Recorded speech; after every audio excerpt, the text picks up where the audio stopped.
Good evening. It's 5:30. I'll call to order this regular meeting of the Cuyahoga Falls Board of Education on Wednesday, November 15th, 2023. Ms. Stoico, will you please call the roll? Ms. Coco? Here. Mr. Gomez? Here. Mr. Harris? Mrs. Schaefer? Here. Ms. White? Here. Item B is approve the agenda. Number 1 is a motion to approve the agenda. It's recommended that the Board of Education approves the agenda of the November 15th, 2023 Board of Education meeting. Action by the Board of Education, adoption of a consent agenda means that all items are adopted by one singular motion unless a member of the Board of Education, Treasurer, or Superintendent requests that any such item be removed from the consent agenda and voted upon separately. So moved. Second. Any discussion? Please call the roll. Ms. Coco? Aye. Mr. Gomez? Aye. Mrs. Schaefer? Aye. Ms. White? Aye. Thank you. Item C is our opening ceremony. Number 1 is informational items. This meeting is a meeting of the Cuyahoga Falls Board of Education in public for the purpose of connecting the school district's business. It is not a public community meeting, although there are opportunities for public participation. If an individual wishes to address the board regarding a topic found on the meeting agenda, the individual must complete a registration form found inside the attendance notebook and present it to the treasurer. Following the introduction of the topic by the board president, followed by board discussion, the individual will be recognized. If an individual wishes to address the board regarding a topic not found on the meeting agenda, they must notify the superintendent and/or board president of the topic no later than 3 business days in advance of the meeting. These individuals may share their comments during the board business portion of the agenda. In both cases, the individual will preface comments by announcement of their name and address and limit comments to 3 minutes. All statements should be directed to the board president. No person may address or question board members individually. In addition, in public session, the board will not hear complaints about school personnel nor against any person connected with the school system. An unabridged board agenda for this meeting can be found here on your electronic device, and for your convenience, hard copies of the board agenda may be found on the table by the sign-in book. We have a Finance Committee meeting scheduled for November 28th, 2023 at 8:30 a.m. in the Board of Education meeting room at 431 Stowe Avenue. And the next regularly scheduled Board of Education meeting is November 29th, 2023 at 5:30 p.m. right here in the Cuyahoga Mills High School Library. Now for our Pledge of Allegiance, and welcome Mrs. Schaefer. Please stand as you're able and join me in the Pledge of Allegiance. I pledge allegiance to the flag of the United States of America and to the republic for which it stands, one nation, under God, indivisible, with liberty and justice for all.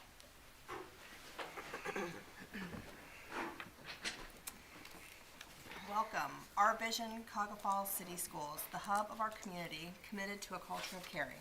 We innovate, we create, we personalize education for all. Our mission, every student, every day, every opportunity. The board's strategic goals are as follows. School safety. We aspire to have a welcoming environment that ensures that the physical and social well-being needs of every student and staff member are met. Academic growth. We aspire to have significant growth through personalized education for all students. We aspire to improve graduation rates so that our students are prepared for employment, enrollment, or enlistment. Engagement, inclusion, and diversity. We will ensure that every student has access to the resources that they need when they need it in order to be successful. Technology and systems integration. We aspire to create safe, secure, and efficient technology systems to support high-quality teaching, learning, and district operations. Thank you. Item D is an executive session. Pursuant to Ohio Revised Code Section 121.22G1, is hereby moved that the Board of Education adjourns to executive session for the purpose of considering the appointment of an employee or official of the school district. I'll second. Please call the roll. Mr. Gomez? Aye. Mrs. Schaefer? Aye. Ms. White? Aye. Ms. Coco? Aye. Thank you. We anticipate being back at 7 p.m.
It's 7:08 PM. We're back in regular session.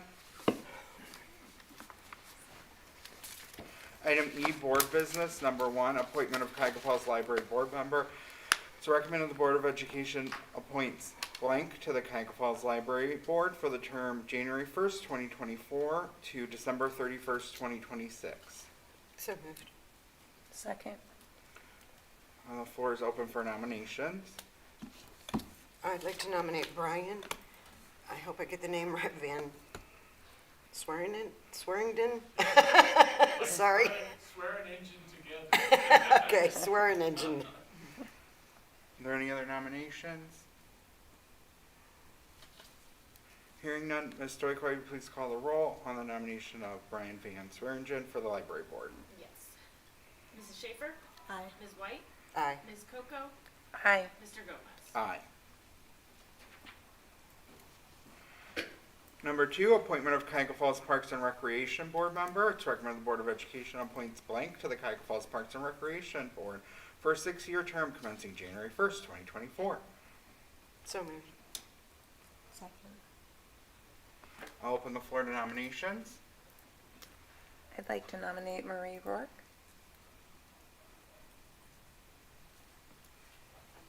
Are there any other nominations? Thank you. Hearing none, I'll ask Ms. Stoiko to call the roll on the nomination of Marie Rourke for the Cuyahoga Falls Parks and Recreation Board. Mrs. Schaefer? Aye. Ms. White? Aye. Ms. Coco? Aye. Mr. Gomez? Aye. Thank you, and I will notify everyone of our decisions. Thank you. Item F is Treasurer CFO's business consent agenda. Number 1 is Ms. Stoiko. Slow enough. Okay. Want me to try to have all that in there? Okay.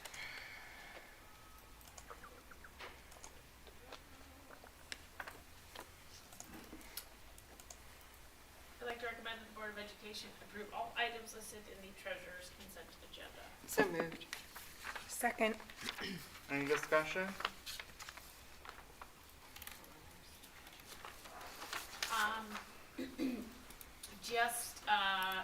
We have the postage meter lease that is, due to some USPS changes, we have to upgrade our equipment, the postage machine that is in my office. I'm sure you've seen that big thing when you've come in. So this is the same company, same thing, just a new term lease for the 60 months and then the upgraded equipment. And then the donations, again, we have a handful of donations from PTO, Lions Club, the Ben Curtis Foundation again, just very, very generous groups, people that we appreciate. Okay, please call the roll. Ms. White? Aye. Ms. Coco? Aye. Mr. Gomez? Aye. Mrs. Schaefer? Aye. Thank you. Item G, Treasurer CFO's business, Ms. Stoiko. I'll read this so you can get ready.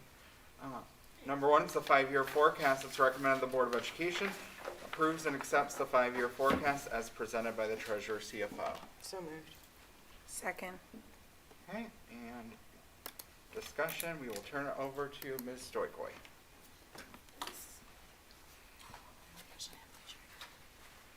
Oh, man. I hate that chair.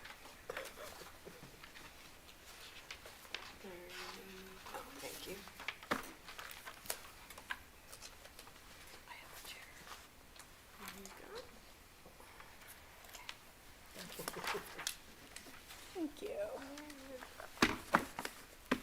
Okay, let's get started. Maybe. I don't. So I plan on my television watching.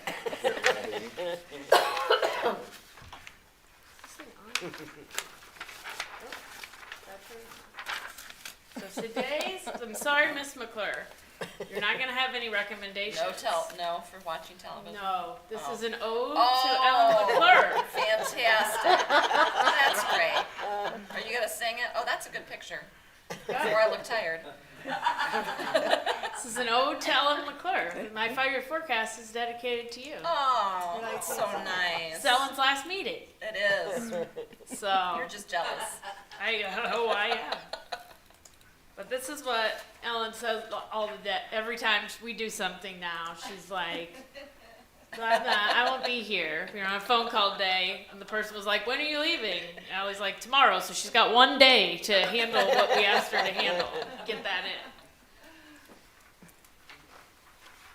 Okay. So as a refresher, we went over this, so I won't read it, but I think this is very important to a lot of these things in this forecast, and so I think it's worth having in here as a slide and in the forecast itself. Our vision and mission and those strategic plan goals, because finance touches each and every one of them. So the purpose of the forecast, to engage the board and the community in long-range planning, the basis for the ability for us to sign contracts, and to provide the Department of Education, or whatever it's called now, I didn't change that, and the Auditor of State to identify school districts with potential financial problems. So this is our filing of the 5-year forecast. These are estimates that are made on trends. For this year, fiscal year 2024 is used as the base year, and then the future projections are derived from that. While it is a numbers document, it's driven by assumptions. As we know, everything's very conservative in nature, so we have the flexibility when those unexpected situations arise. So this is what's available to us as of today. Obviously, the November one is a little bit more of an assumption because we're early in the fiscal year. When you get closer to May, we have more actual numbers, and so it becomes a little bit more concrete in this year. But right now, we're looking at assumptions. So a 5-year financial forecast obviously has risks and uncertainties. Not only due to, the current economic state, but there are 2 legislative changes that will occur in 25 and 27 that we don't know yet, and we don't know how that will impact us for those biennium budgets. While inflation has impacted the district as it has everybody else, the economy is still expected to grow. Those supply chain concerns have started to lessen, but it's still impacting our state and, broader economy. And I always reiterate this every time, but when we're adding additional expenditures, we need to remain diligent in looking at those and really looking at, the cost benefit for us. Each addition of expenses with no offsetting revenue will hasten the decline of our cash balance. And that can erode our financial stability over time. So we're always looking for ways to improve the education of the students, whether it's staffing, curriculum, services, but education of the students is always the main focus for our resource utilization. So here's a summary of the forecast. You can see we are forecasted to be in a positive balance through 2027, albeit very little, and then in that 5th year, we are in the red for that. So obviously there's a lot of assumptions that are built into that, that it probably won't look anything like that number come that actual year. I wouldn't say that is completely unexpected, as I kind of mentioned to you guys in the email that I sent you, that a typical life cycle of a new money levy is somewhere around 8 years. That puts us at about 10 almost from the last time we had new money, and that new money last time was 4 mills, which is smaller than some of the other ones that we have. So not completely unexpected, certainly subject to change, but something to keep our eye on. So there's the actual numbers. If you want to look at it with and without the renewal levies that there are 2 of in 25 and 26. So you can see those starting to be put in the fiscal year 26 and 27 there, where we would be. Obviously, without those renewals, we are in the hole then in year 27. Without those 2 renewals being passed, we are starting to dip into the red. There. So definitely something that we need to keep our eye on. So looking at the revenues, so this is probably never gonna change, but our two largest revenue sources, real estate and state funding, are about 83% of our total revenues. I mentioned the two renewals for existing levies, and total revenue is expected to increase at a whopping average rate of 0.31%, and it historically increased at 0.76, so not too terribly different there in some of our assumptions. We're pretty much flatlined in a lot of our revenue and have been like that for a while. So I mentioned the two levies. The 7.9 mil levy expires at the end of calendar year 25, and the 9.97 levy at the end of 2026. Those were both recently approved in November 2020, 2021 respectively for 5-year periods. I think the one was originally like a 91 and the other one is like a 2002 or something like that. So they've been for a long time and been renewed multiple times successfully. Those are modeled at the bottom of the forecast, so that's why you will see the decline in real estate and the tangible personal property and the property tax allocation for those years. We're not allowed to assume the passage of any of those levies, so they are down in the bottom. But you can see in that kind of orangish color, coral color, the amounts and the significance that those renewal levies make up. So one of the big topics lately would be the most recent triennial update. So we have to assess real property every 3 years. So a sexennial reappraisal is performed every 6 years. So the last sexennial reappraisal was in 2020, and we saw 13.76 increase, which was large and not something we had seen in a while. And then come 2023, and many counties that are in either the reappraisal or update year saw large increases. We're kind of right in the middle if you saw like that graphic in the Roar article for Summit County. But we increased value by about 31%. Like I said, that's right in the middle of the road. And you would think that would mean like we're gonna start swimming in money, but because everybody's values go up. But what happens is it has really very little overall effect on our tax revenue. So House Bill 920, which was enacted back in '76, reduces effective millage on those voted levies, so that as those property values increase, there's no increase in revenue. So it brings down the millage in order to equalize that dollar amount that it was originally passed for. The only exception to that is our inside millage, which we have 4.9 mils. That's not reduced, but those are set by the County Budget Commission, that tax millage. So it talks about how the reduction factors, there's considered class 1 and class 2 valuation. So residential agriculture would be your typical, family homes. Commercial industrial would be obviously exactly that. And so they have different rates because they're done differently, they're looked at differently.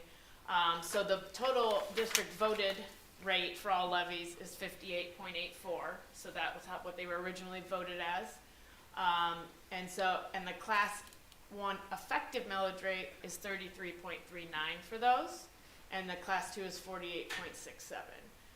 You cannot be reduced lower than 20 mils, which is called the 20 mil floor. We are not there for either class 1 or class 2, but as you can see, kind of the differences of where we were just last year. Class 1 effective rate was 42.11, and now it's at 33.39 after the last valuation. So there was probably a time, even last year, that I thought I'd never see the 20 mil floor while I was here, but it is becoming more of a reality based on recent valuations if those trends keep up. So you can see our tax valuation by year. You can see the spike in 2020 and then another larger spike in 2023, which puts us over $1 billion in valuation. Flat lines, and then again another bump there for the next sexennial reappraisal right now. So while that's certainly can be a good thing in some areas, we also have to keep in mind that it doesn't bring us in any more revenue other than the inside millage, and it also affects our state funding.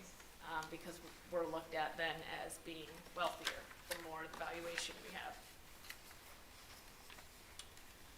So public utility, this is the same. Those are the revenues paid by public utilities. This is a little over 1%, not a huge amount of our revenue. So it changed at about 55,000, is expected to go about 48, 49,000, and you can see in the coral the renewal levies. This used to be called property tax allocation, and they have changed it. I believe it was in House Bill 33. Part of it was to change this to state share of local property taxes, because this is what the state reimburses on those rollbacks. So it's a 10% rollback for residential and business, and then 2.5% for owner-occupied homes. And then there's also homestead exemptions for qualifying taxpayers. It's about a little over 6%. And again, you can see the renewal in the coral. But as I mentioned before, and I always like to mention, in 2013, House Bill 59 was enacted. And so any levies up to that point, that money is, that 12.5% is being reimbursed by the state for those levies. Any new levies after that time, that 12.5% is paid for by the taxpayer.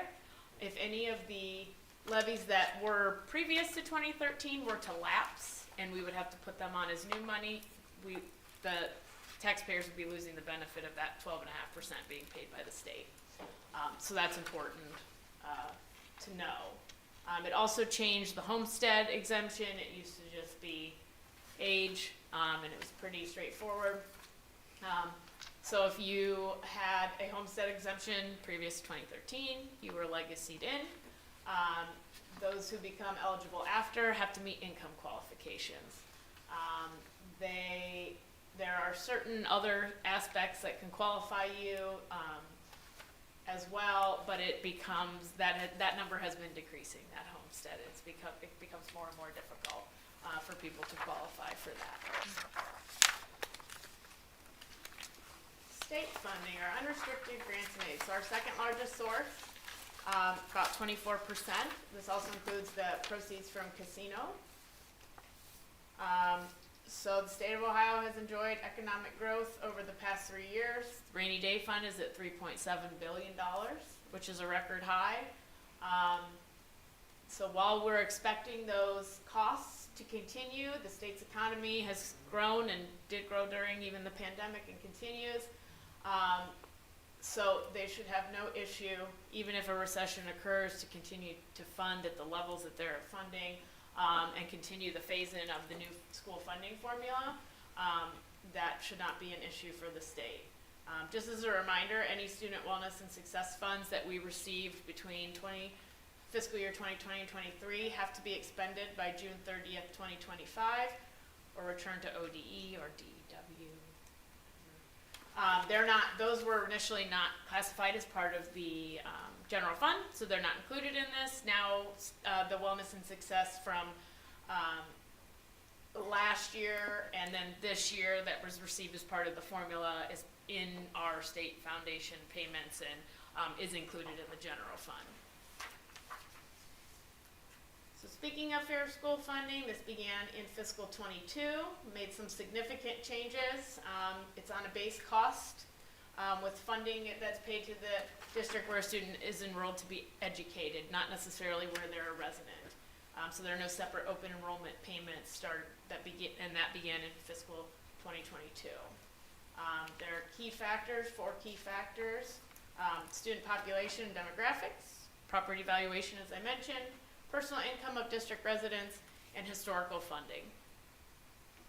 So there are previously deducted expenses, open enrollment, community schools, STEM, scholarship. Those payments are being made directly by the state now and not part of our expenses anymore. House Bill 33, the most recent budget that was passed this summer, continued to phase in the fair school funding plan for 24 and 25. So this year we see a 50% implementation, and next year a 66.66% increase. Well, 16 from year to year, but it will be up to that in the phase-in. Those final 2 years are not guaranteed because that will be under another budget. It does include 3 different guarantees: formula transition, supplemental targeted assistant, and formula transition supplement. So those are both in temporary and permanent law to ensure basically that no district will receive any less than they received in '21. We are currently a guaranteed district, and we're expected to to continue on the guarantee throughout the remainder of this forecast. Mostly, as you'll see, due to declining enrollment.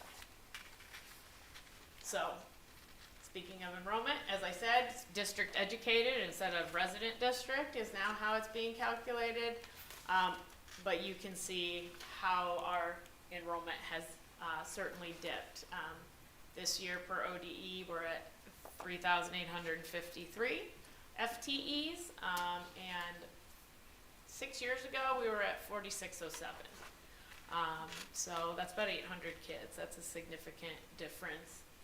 Some of that you can see is attributed to the pandemic, but we've still dropped a little bit since then each year. So I think I mentioned in May that one of the pushes was to use the average district costs to update those from the 17-18 fiscal year to the 21-22, which they did. And so there is base funding. It's included direct classroom instruction, instructional and student support, building leadership and operations, and district leadership and accountability. And this kind of breaks down how they come up with the base cost.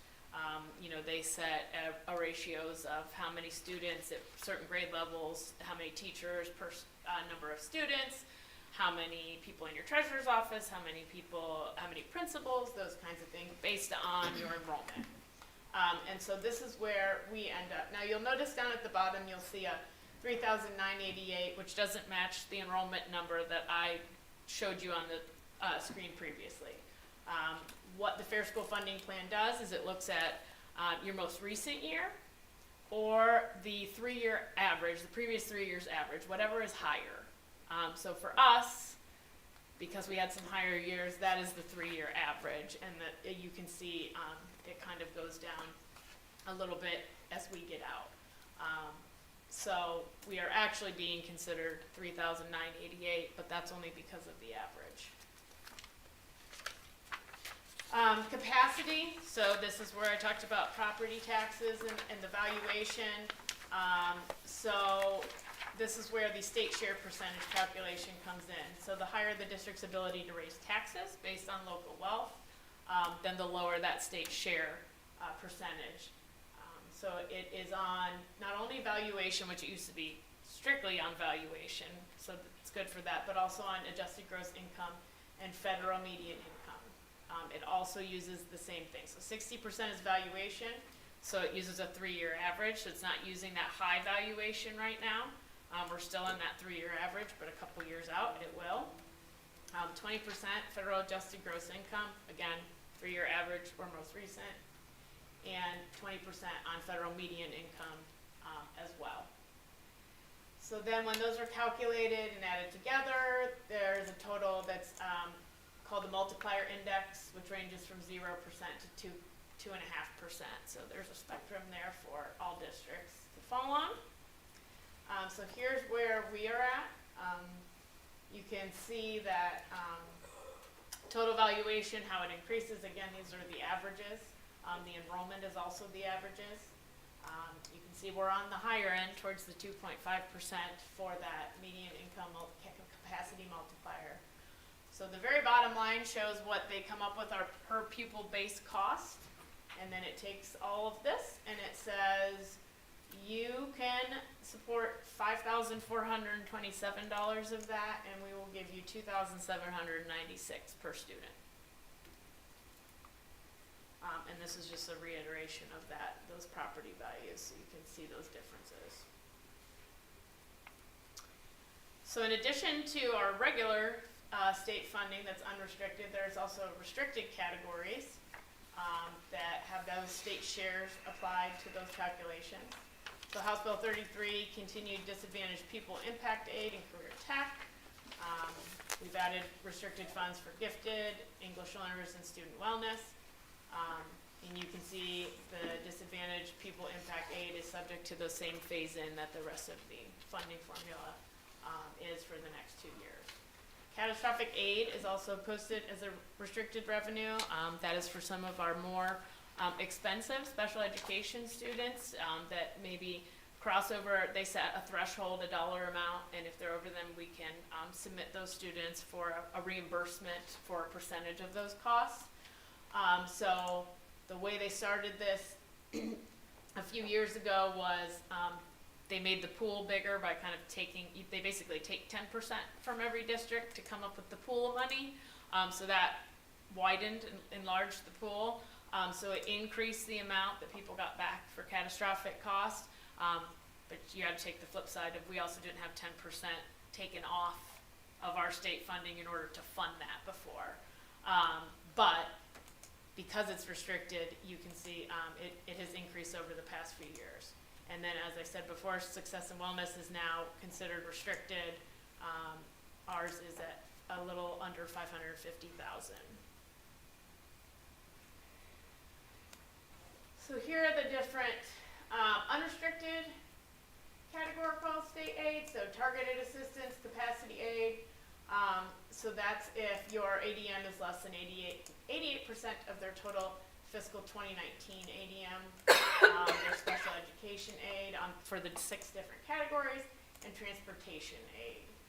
The restricted ones, which we kind of just mentioned, DPIA, English learners, gifted, career tech, and student wellness and success.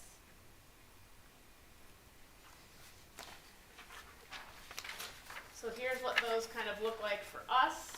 We do not receive any of that targeted assistance capacity funding. But you can see the difference. You can see that catastrophic cost set aside is what they call it. So that's being deducted off of that total of our special ed funding. And you can see the total different categorical funding. And then here is kind of the breakdown, starting with our enrollment and our per pupil costs and the state share up there. You can see that state share gets a little bit less every year. 1 year it's under $2,000 per student from the state. The next is kind of just if we funded the formula and it was 100%, no state share, anything like that, what would we come up with? Calculated is $13,108,417 this year. However, for those guarantees, our base funding is at $14.5 million, so we're under. And this is why we're on the guarantee. Is because then what happens is that guarantee makes up that difference, so that we are not given any less than we were given in the years before. You can see the DPIA and supplemental targeted, and then if we get over here is where you see the guarantee at the bottom and the amount. So this year it's a little under 500,000. Next year it's a little under 1.9 million guarantee.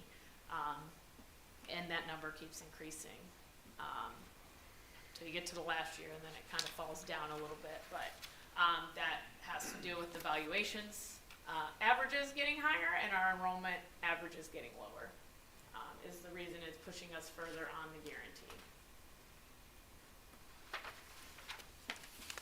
So there's kind of the summary of our state funding, both restricted and unrestricted.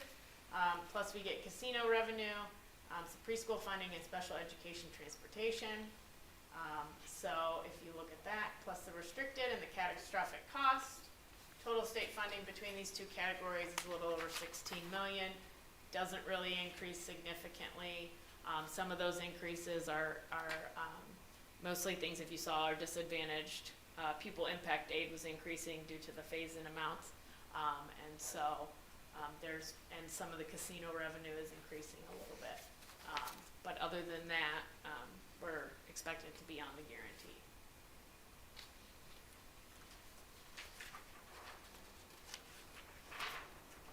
And the selling, like on Friday, and then I saw her in her office doing this with Allie. Yeah.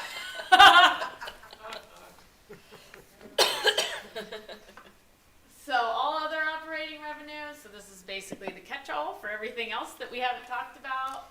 So pay to participate, rental income, investments. You can can see previous to 2022, this used to include open enrollment, hence why those numbers are so big and they look like they've dropped because that is no longer an incoming revenue, but there's also not an expense in purchase services for any outgoing open enrollment. Just talked about.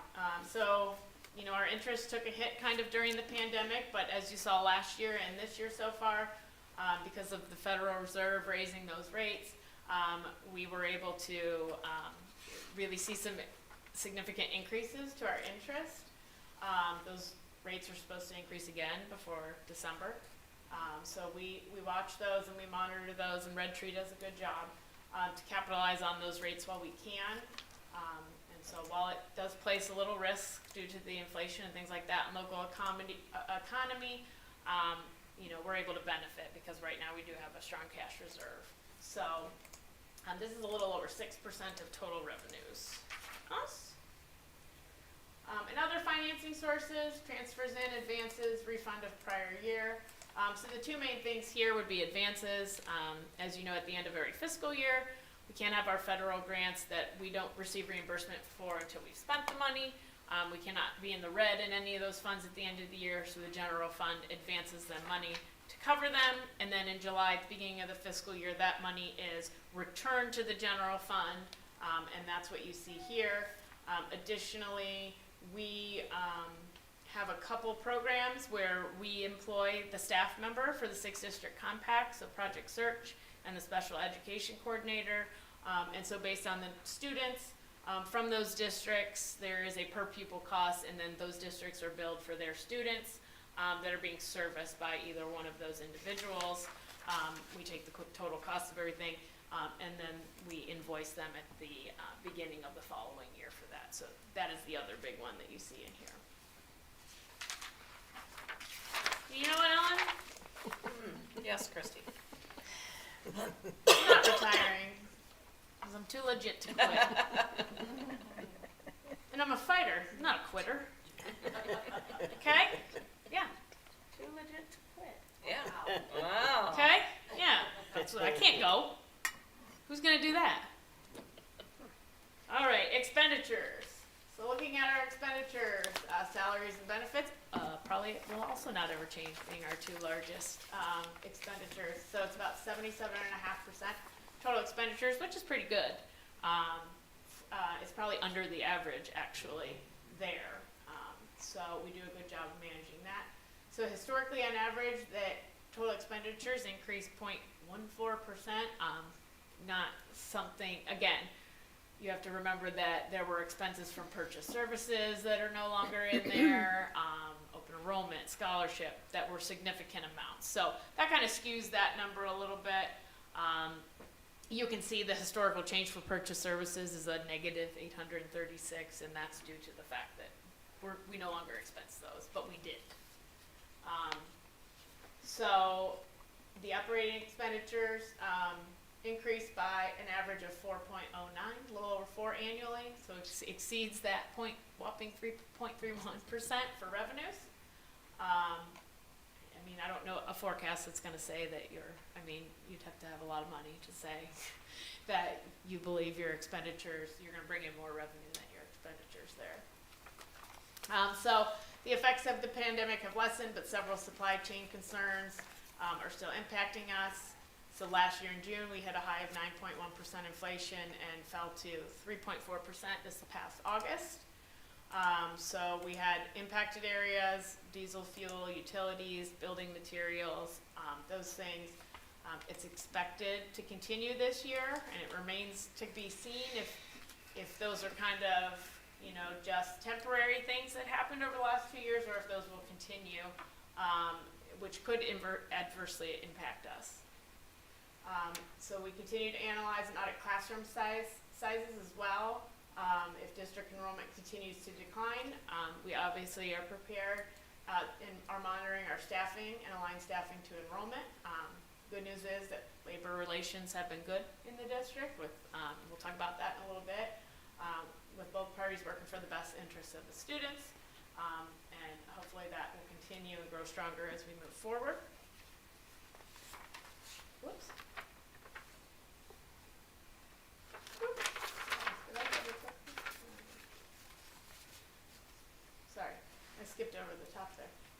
thinking this was part of the last one there. Anyway, so personnel services, a little over half of our revenue.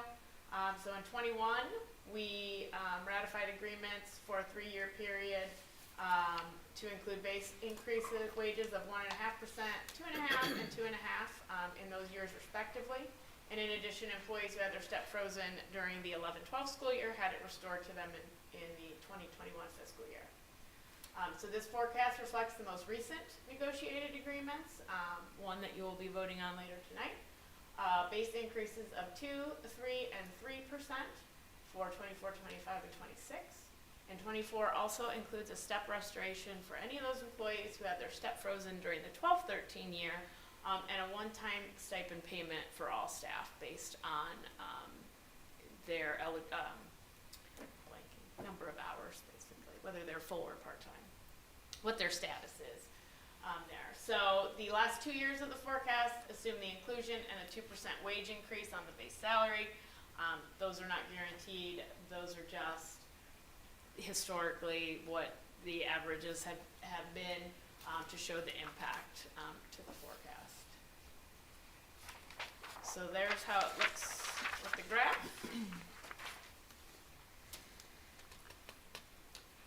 Employee benefits are a little under 23%. So this is Medicare, health insurance is the big one, workers' compensation, retirement.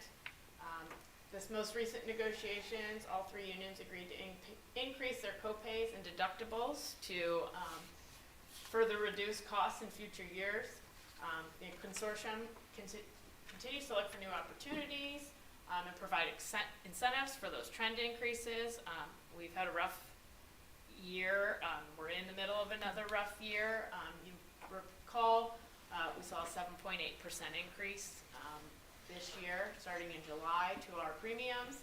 We're estimating 8%, and I'm guessing we're going to see close to that 8% here next year. We just have a number, our claims have risen. There's a number of high claimants, and that is just kind of the trend at times. I mean, it's a cycle, and sometimes you have good years, and then you're back to having some not so great years, which is what we have going on right now. But we're working to try to make sure, and during negotiations, those adjustments that the unions made will be very helpful to our overall costs. So you can see the graph there depicting those future years. Purchase services, so these are all of our professional and technical services, legal, utilities, postage, etc. Mileage. I've mentioned this, that previous to that, there was a lot of expenditures in this category that are no longer there. They're directly funded by the state. However, things like College Credit Plus, excess costs, and other tuition costs continue to draw funds away from the district and have been adjusted based on those trends. And any expansion or creation of programs like vouchers that are not directly paid by the state can expose the district to new expenditures that we are currently not forecasting. Even if they're not directly paid, even if they are directly paid by the state, expansion of those programs or creation also takes money away from public schools during those biennium budget deliberations. There's only so much money to go around, and if we're putting more over towards programs like vouchers, then there is less to be put towards public funding.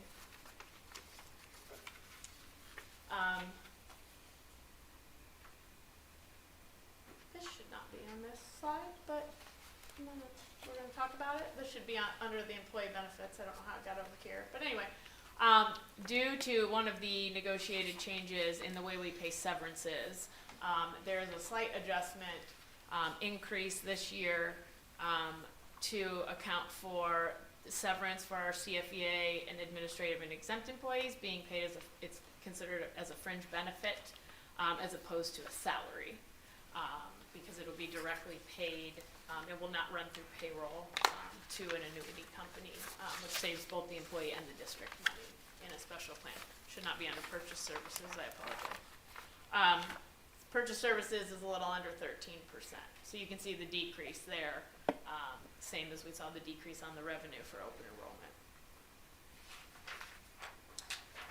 Supplies and materials, so these are all your usable, not a long life, so your textbooks, your library books, your cleaning supplies, etc.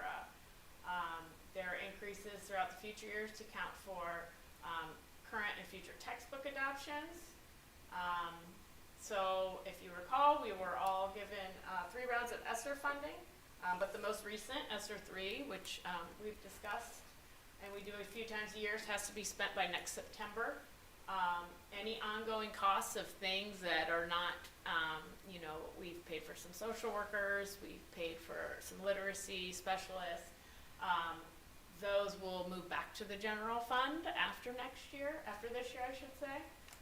But ESSER funds did positively impact this category. We were able to take some of our textbook adoptions, our cleaning supplies, classroom supplies, including covering the fee costs for students for the last 3 years. It's a pretty small part of our expenditures, about 2.5%. And you can kind of see the different spikes where we're looking at some larger textbook adoptions. Capital outlay, so these are your, there we go. So these are equipment, acquisition, or additions to fixed assets. So these are life expectancy of 5-year or more items. So buses, those things. Major projects last year included repairs to the roof at Roberts, Preston, and Price, updates to the high school weight room, parking lot paving repairs district-wide. In 2025, you'll see an increase to technology equipment to replace Chromebooks for students. That will be that time in that cycle for us to do that. It's a little under 6% in total of our expenditures, but it's certainly impacted by the passage of the renewal of the emergency levy. And so you can see this year and the next 2 years show those significant increases due to the proposed installation of air conditioning at the elementary buildings. Currently Lincoln and Richardson are being worked on, and then the next 3 buildings we are starting that process now. Those continue to remain in the things that have been in: roofs, trucks, buses to add, boilers, parking lot repairs. Those are all kind of mainstays in this category. Each year we do some evaluations and see what needs done. So you can see the different spikes. Some of these are, we're spending a lot maybe in 1 year, which you'll see again here in a little bit, where our expenditures might be exceeding our revenues, but because of some of the delays, we didn't spend anything last year necessarily for air conditioning as anticipated. And so it's not necessarily that we are outspending, it's just the timing of when those things got spent. So debt, this was a new category in May. So in April, we issued approximately $19.5 million in debt through certificates of participation, or COPs, to cover increased costs for the new 612 building due to inflation and labor shortages. Repayment on this debt out of the general fund is about $1.2 million per year, begins in the fiscal year 26 and continues through fiscal year 53, which I hope I'm not here for. Ellie, you still gonna be here then? No, I'll still be here. Okay. I'll call you up. So you can see that there. Also, something to note though too is that OFCC, even though it's not part of this forecast, they also did amend the budget to chip in an additional $6 million or so, a little over $6 million from the state for that project because of these overages. And so it's important to note too that the overages weren't just that $19.5 million, but the state did kick in a little bit as well for that. Other objects, this is mostly fees to Summit County auditors for collection and distribution of tax revenue.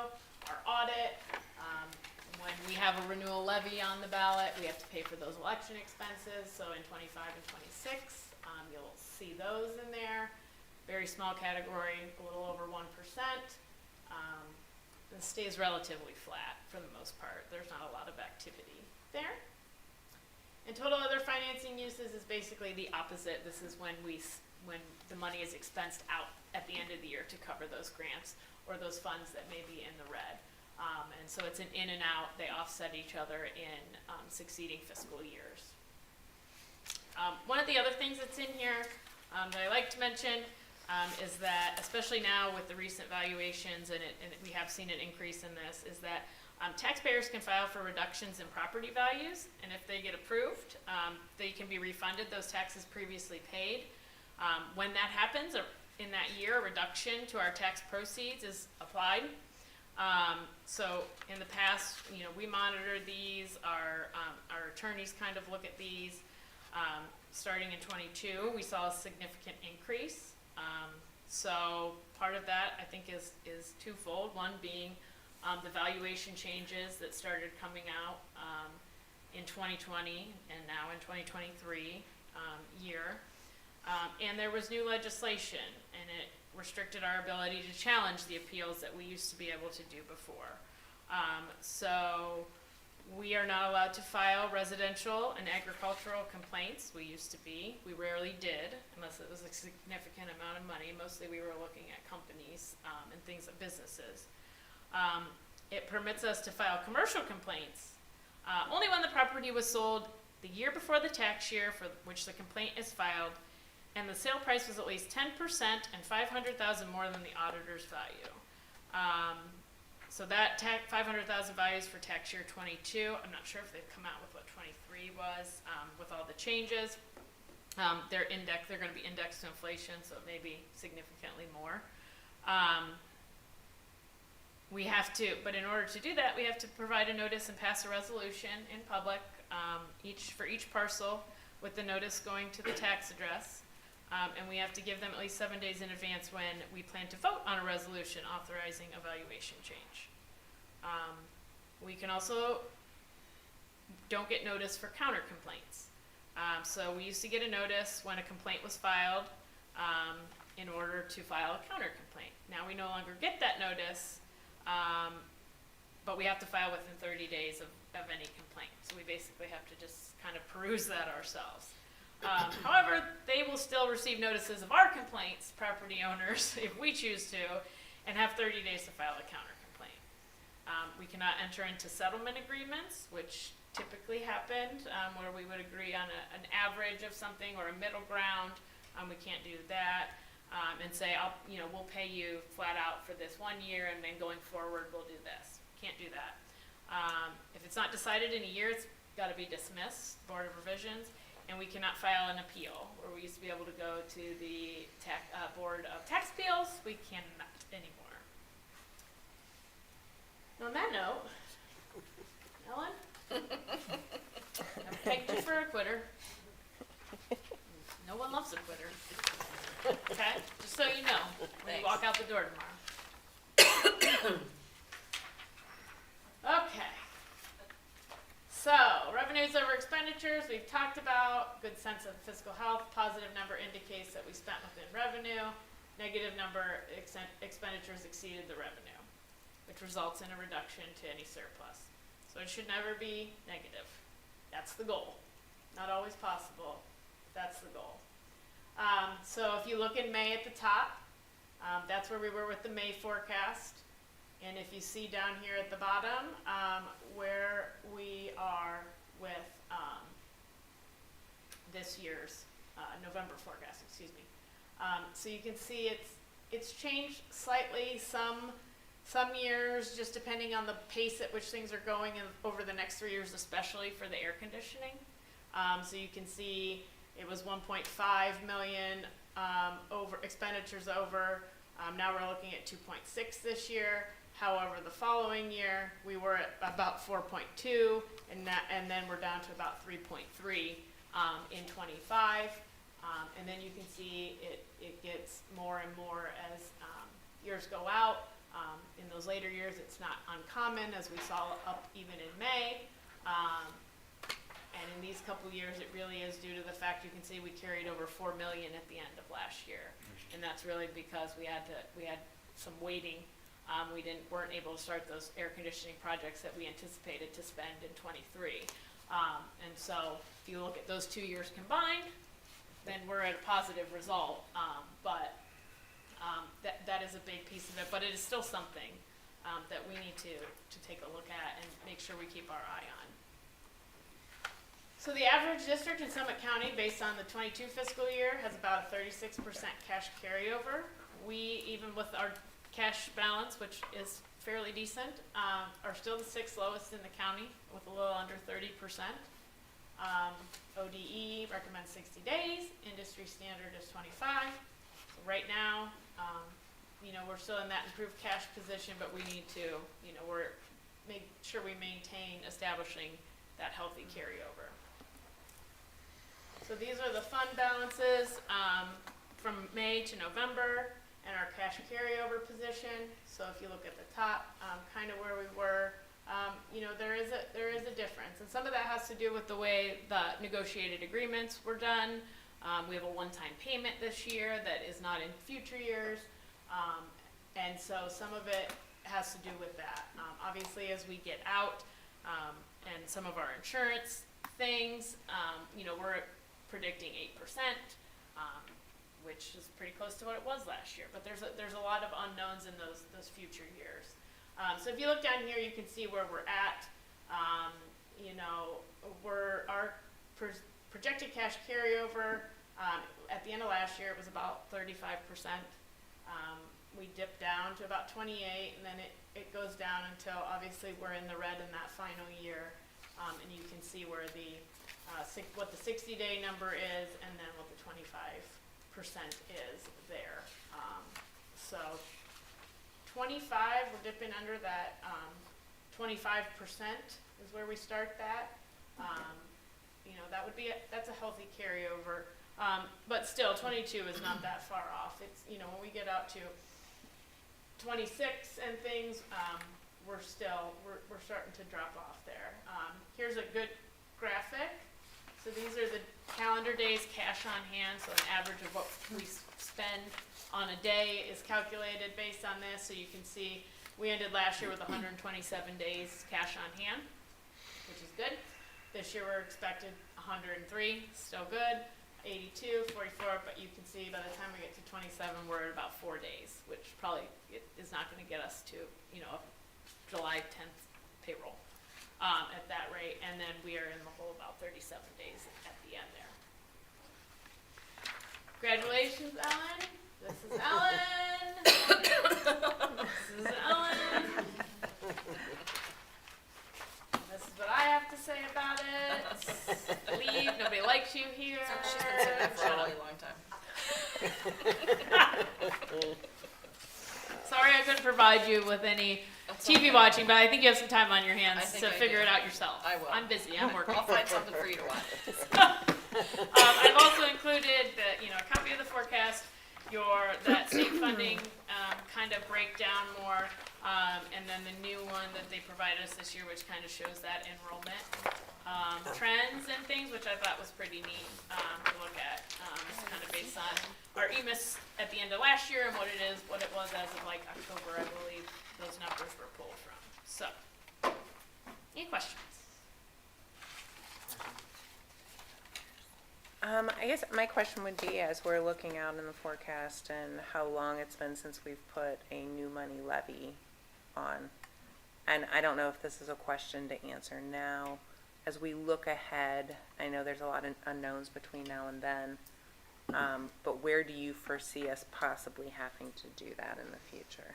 I would say looking at year 4 or 5 is probably about, again, that falls right in about the cycle of a typical school district when they need new money. If we're still saying that, we are not having an increase in enrollment, things like that, and state funding is going to stay pretty flatlined, that's going to be our only option then. There are certainly other things, there's so many options and different things that could happen between now and then. That's why I'm not too significantly concerned about year 4 or 5, because those are real estimates. Those are really, really out there.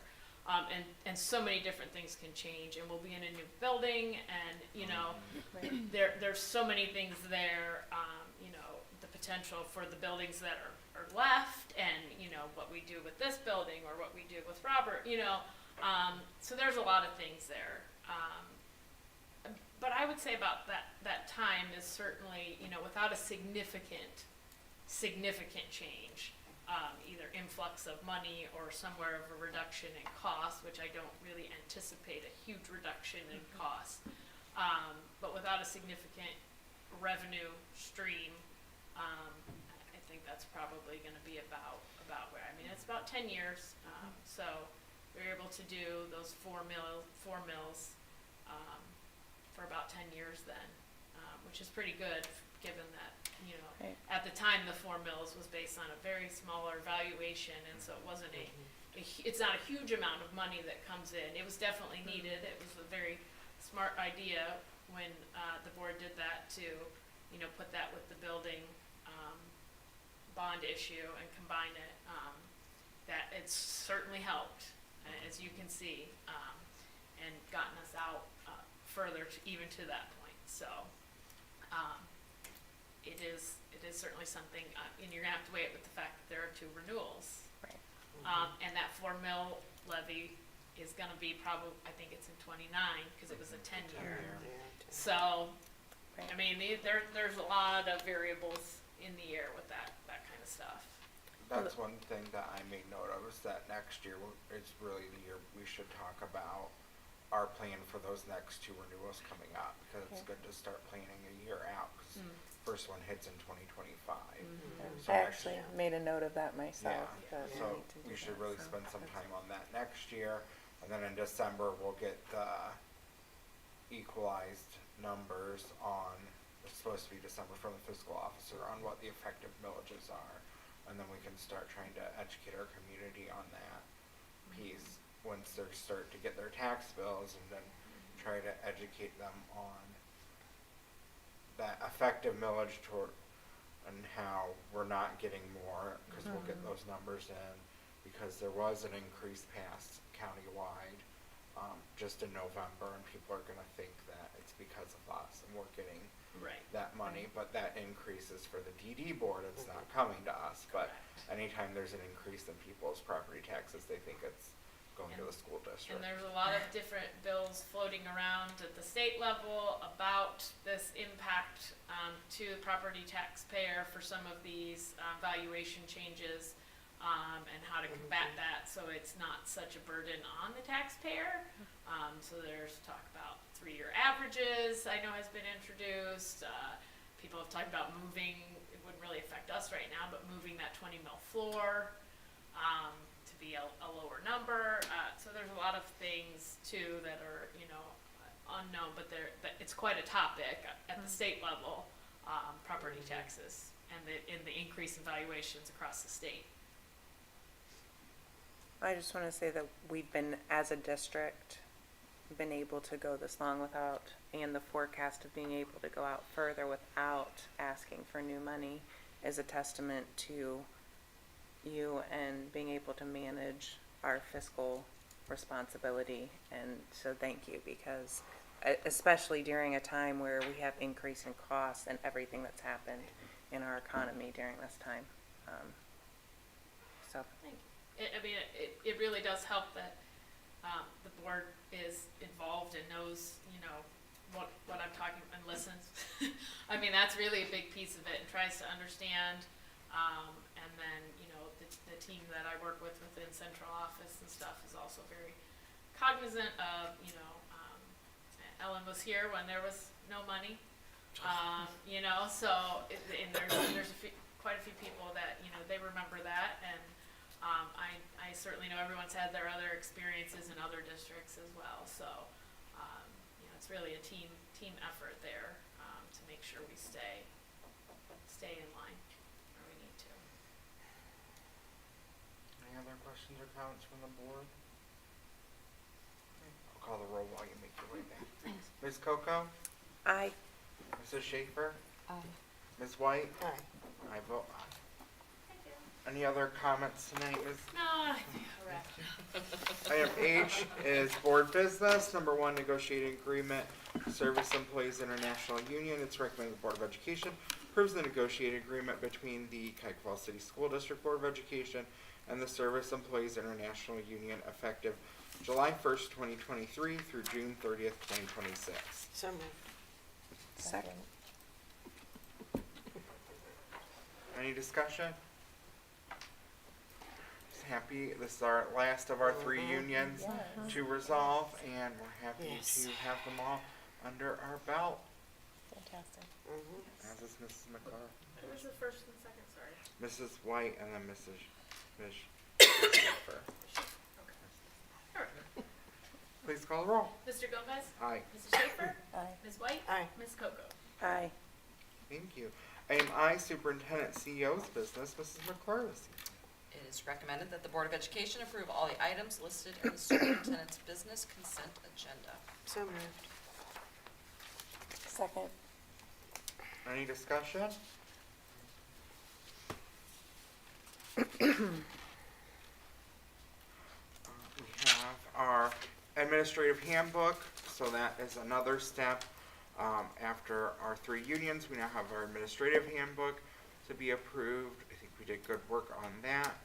We have, our Rachel Wixie piece for substitute payments, bumping up some of our substitute pays to be competitive.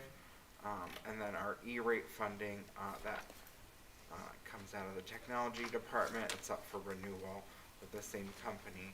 I also want to point out 2 of our bus drivers took us up on the offer to spend some time in the middle of the day in our middle schools, lunchtime, middle of the day, just an additional presence, kind of a monitor presence in our hallways. And so then they will qualify for benefits as well, and also fill in some of our needs in our middle schools for more adult supervision. So that's a great thing. I'm glad that they were willing and able to do that, and then we can qualify them for full benefits Yep. as well. Yeah, we're excited about that. Anything else from the board? Okay, please call the roll. Mrs. Schaefer? Aye. Ms. White? Aye. Ms. Coco? Aye. Mr. Gomez? Aye. Item J. Want to give your comments now? Sure. Mrs. I McClure? asked Dr. Selico if she had any comments, and she said no, that she was all good, but I would like to take the time to thank the board. It has been a wild ride, for sure. But I truly appreciate the opportunity that you gave us to have Allison come on and work together, because I think that has been so valuable to both of us, because it really made me take a step back and think about what I do every day, the things that sometimes just become automatic, but she's gonna be great. We've got a great staff, leaving you in good hands. I appreciate it. Miss you. We're losing a lot of knowledge, not just of our district, but of our community. We were talking before the meeting about how there aren't a lot of people left that not only spent their whole careers here, but raised their families here too. And you've done that. You've done it all. It was a wonderful place to raise my family. And you know everything. And I'm not gonna have anybody who can reflect on that thing that happened in 1995 Right. with anymore. Yeah. I'm gonna miss that. But it's been wonderful getting Thank to you, work with thank you. you I've very really much, I enjoyed appreciate it. Yep, Thank you. I agree. Thank you. And we'll miss you. Oh, thank you. I'll miss you.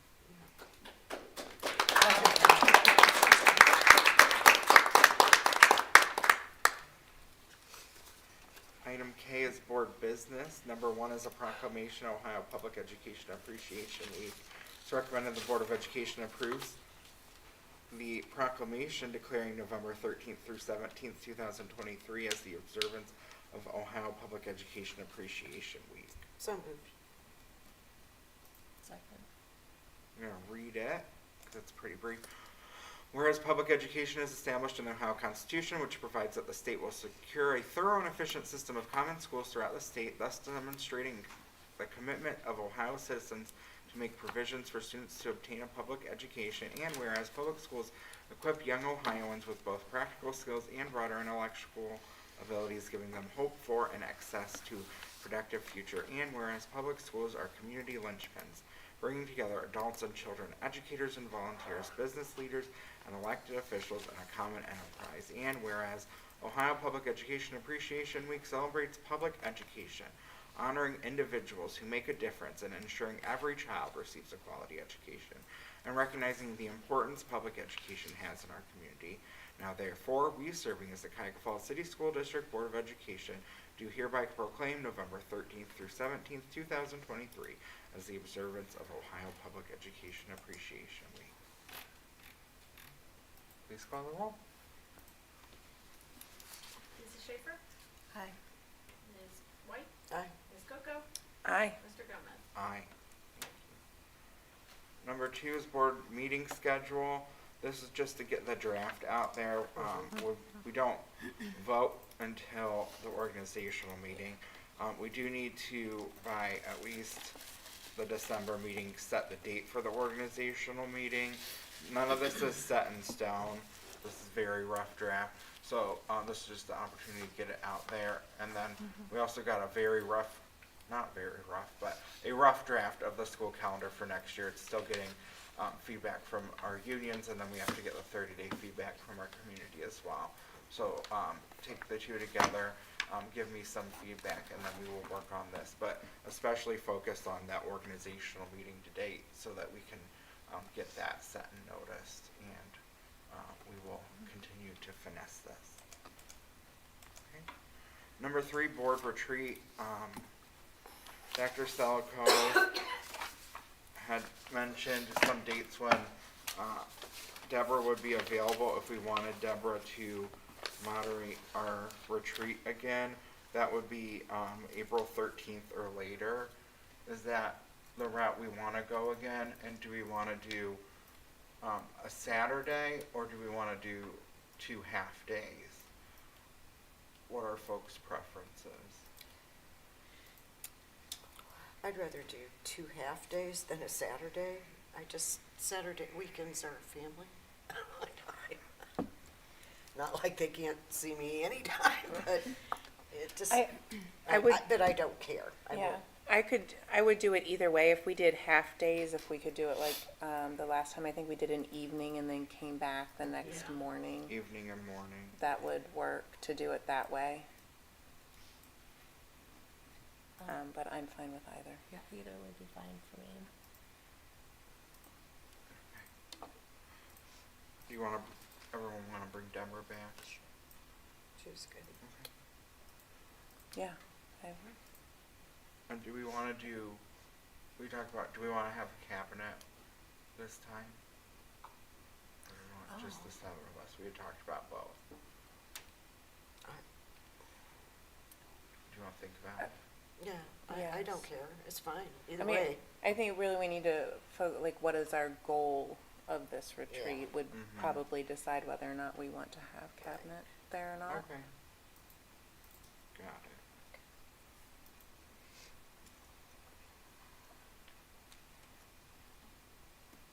Got it. Okay. Number 4, future agenda items. Anything that's not already on the list that we need to bring up at this time?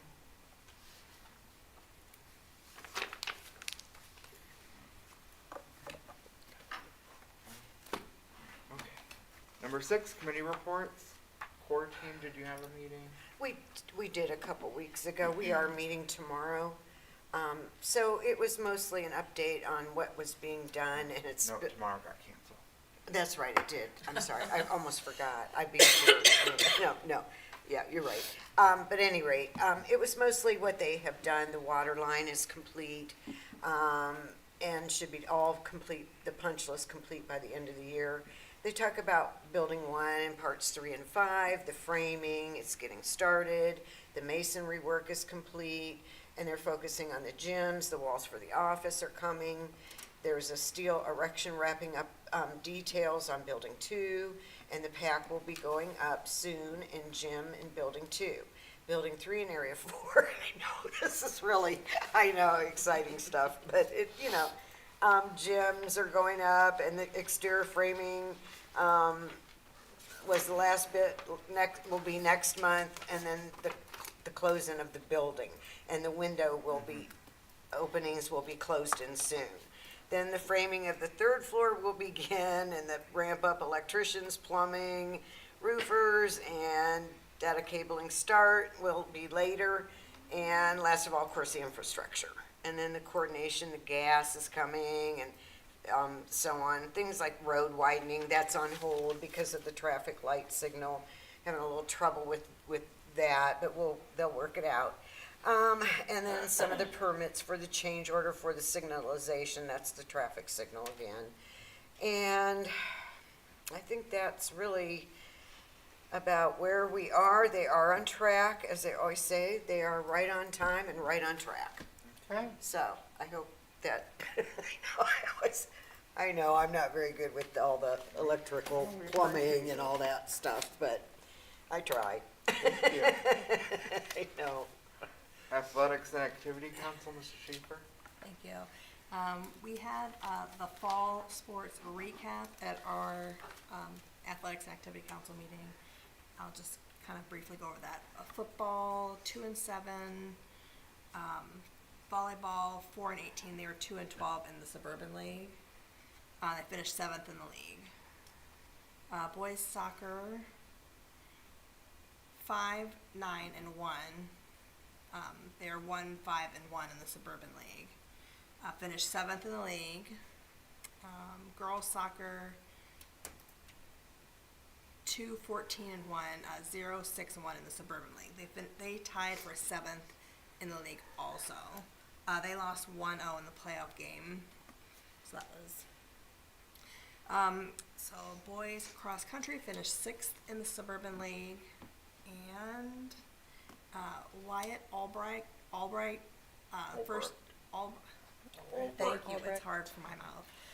Wyatt Albright, first team All League, and Andrew Wagner, first team All League. Girls cross country finished 7th in the league. Boys golf, they were 2 and 14. They finished 8th place in the league. And girls tennis, 7 and 8, 3-4 in Suburban League, and they finished 5th in the league. We talked about, this meeting was in October, so that we did talk about the ticketing and then accepting cash for ticketing and how that was going to go.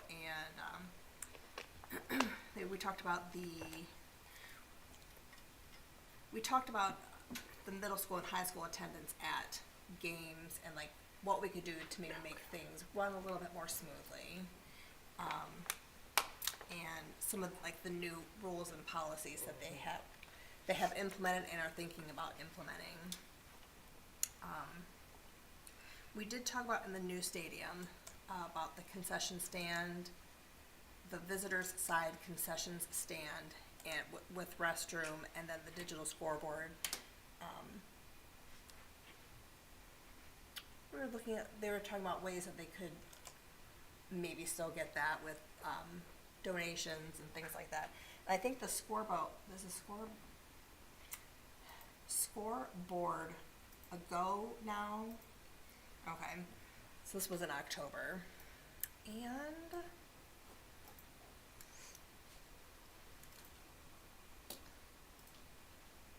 and I think that is it. Thank you Thank you. for letting me do that late. Board policy, we met last Friday, so you will have a big stack for first read at our next meeting. Yeah, there's a lot. Business Alliance Council, I know they met yesterday, but you were both It got canceled. oh, it got canceled? Okay. Casey Weinstein was unable to attend. Yes. So- Financial Advisory Committee's meeting at the end of this month. Foundation Alumni Association, we met last evening. It is time to re-up your membership. So everyone asked me when that would be. It is now. Time is now to re-up your membership. You can do it online at the website, cfsfaa.org, or as you know, Gary comes to all the Top Tiger meetings, so you can bring a check to our next meeting or our December meeting and give it to Gary if that's your preferred way to do things, as is mine. So you can do that and hand it to Gary and we'll get you signed up as a member. And then the scholarship packet will go out in December and it'll almost be time for the end of the year. Legislative liaison, I don't know if Mr. Harris wants to talk. I know he's not feeling well. He's here virtually. They were in session today. I'm sure he'll have a report for us next time. Student Achievement Liaison, Ms. White? Yeah, we did meet real quickly for the DLT.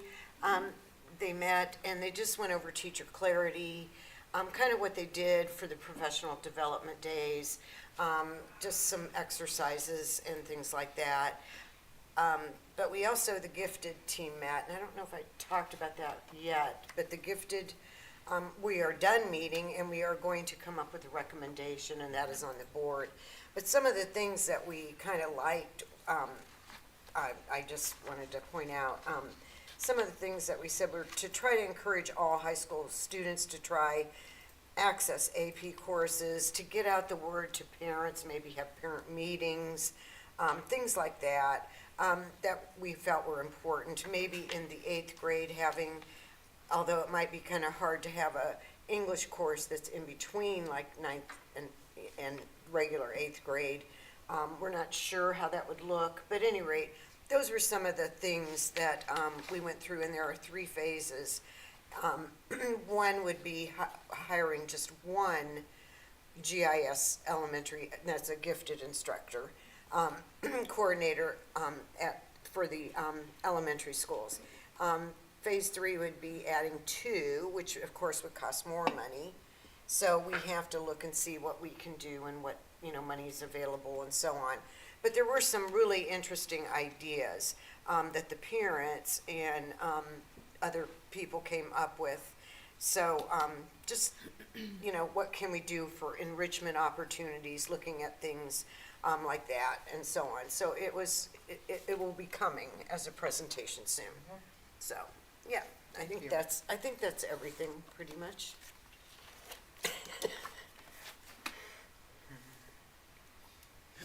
Number 6 is comments. I am up first this evening. I just want to say that our hearts, prayers, and thoughts are with our friends and colleagues in Tuscarawas Valley, Tusky Valley. They've been good friends to us. They are building a building, Hammond, as well as we have Hammond building our project, and built a bond with them. They got additional money from the state.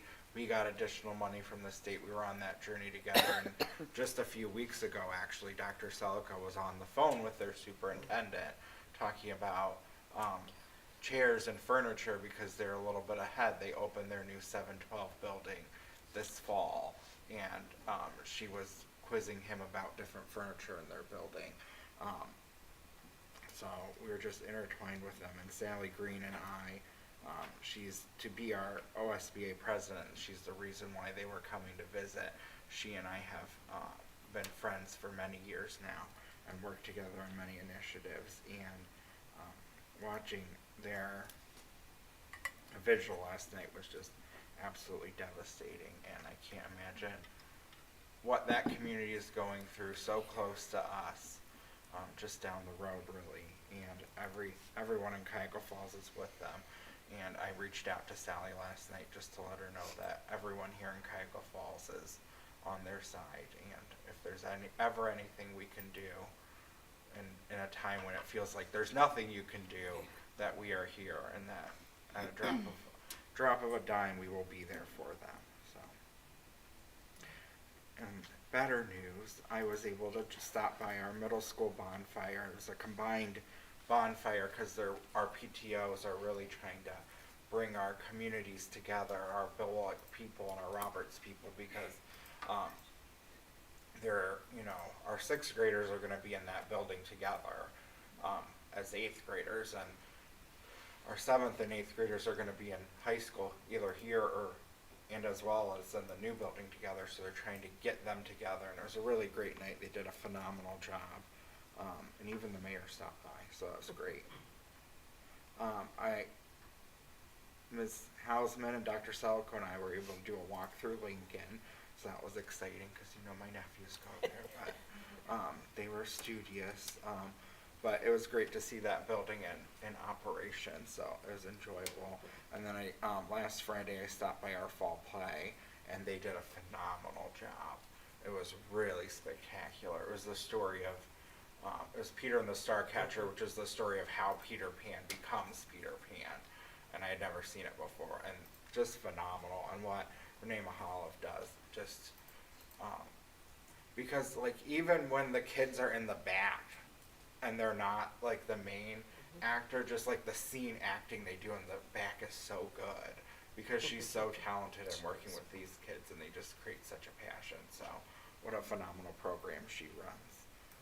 Mr. Harris is next. Again, I don't think he wants to talk, but if he wants to, he can interrupt us. Mrs. Schaefer, you're up. You can speak up if he has anything he really wants to say, but I know he's not feeling well. Yeah. I was also able to attend the bonfire with Mr. Gomez, and having been part of the Roberts PTO, and then seeing that group and then the Bullock group, parent group, kind of coming together to plan an event. I mean, that's been so many years we've been working toward that, and it's like finally starting to come to fruition. It's exciting because both parent groups work hard in their buildings to provide activities and enrichment for the students in the buildings, but now they can work together in the new building, and so I'm excited that work has really started to come to fruition. The bonfire was fun as always. I stood over by the grill where the hot dogs were, and some talented hot dog flippers over there. And the kids seemed to really have a great time, running around, throwing balls, and was it volleyball? I Playing think so. volleyball, doing the sports. I had a nice time, and they had a little photo booth on the inside. And so I went in there to use the photo booth to take some fun photos. Those did not make it anywhere. You stayed on my phone and not post any of those photos. You're outside playing, and then you go inside for photos. Do photos first, then outside and play. That's how that should go. And I was going to talk a little bit about the Capitol Conference. The sessions that every year we go to this conference, and there are so many different areas to choose from. You never know which one it might look good on paper, but then, or it might look average on paper, and you go to the presentation, and it's the presenter that makes a difference. And one of the first ones that I went to it specifically because it had juggling, and they literally juggled in this presentation. It was very exciting. She juggled knives, but she was machetes. But she was talking about saying yes and getting in there and just saying yes. So when someone asks you, can you lead this group, or can you be part of this committee? If you just say yes to it, don't worry about if you think you're gonna be great at it. You go in and you try to do it, and you do your best. And that wasn't actually the intended pinnacle message of the presentation, but that was what really spoke to me. Getting in there, saying yes, and trying something new, and juggling and inspiration. It was pretty good. But there was a lot of great sessions, and then the trade show, a lot of people with what their vocation is, what they're trying to give you information on. It was very exciting. I had a great time. I got a lot of safety film samples that I will be studying, because as you all know, that's one of my passions. It's fortifying our vulnerable entrance areas is one of my big I stopped at focus those. areas. I stopped those, but I did not pick up any samples because I knew you would I take care of it. Pick them up from every place, so that's one of my areas of passion. So I have a Yeah. lot of information to dig through on that. And I know Mr. Gaspard, I think he had a meeting today with one of the companies. Not sure if you did or didn't. I'm pretty sure he did. I think He it's was this pretty, week, yeah. yeah, he was pretty excited to get more information. Ms. White? I just want to thank everyone that applied for either the library or the Parks and Rec. All the candidates were really, really outstanding, and it was very difficult to choose. So thank you very much for taking an interest.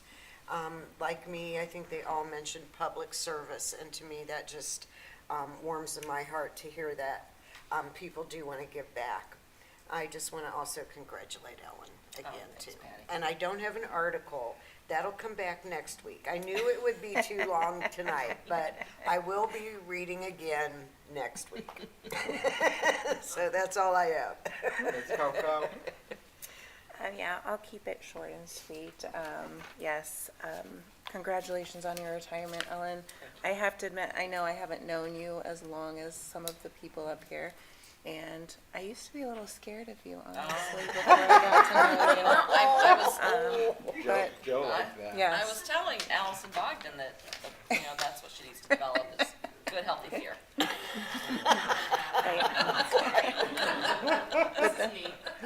But then I got past the cover, and so, no, but just thank you for everything that you've given to this district. And of course, we are happy, I'm very happy to have Ms. White and Mr. Harris on the board and re-elected here. Congratulations it was a really to hard you. race, I know it was really touch hard. and go there. We had to It was stay up so so late. tough. But very happy that we can continue to work in this district together Thank you. as the five of us. I know everyone's mentioned a lot of events. Capitol Conference, one of the sessions that really spoke to me was I went to one on a day on the life of an English learner, and of course I volunteered to go up front because they needed people.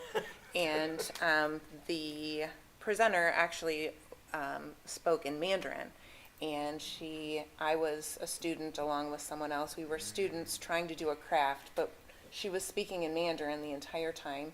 We didn't have any idea what she was telling us to do, but she was just telling us all of these instructions and getting upset because we didn't know what to do, and we were kind of looking at each other.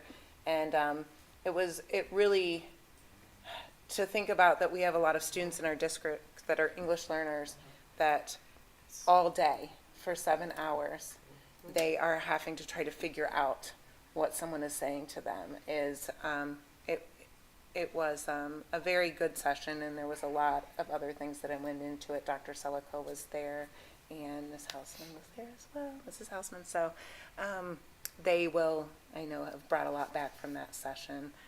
The other session that was really good that I will talk more about later, it was about creating brave spaces, not just safe spaces.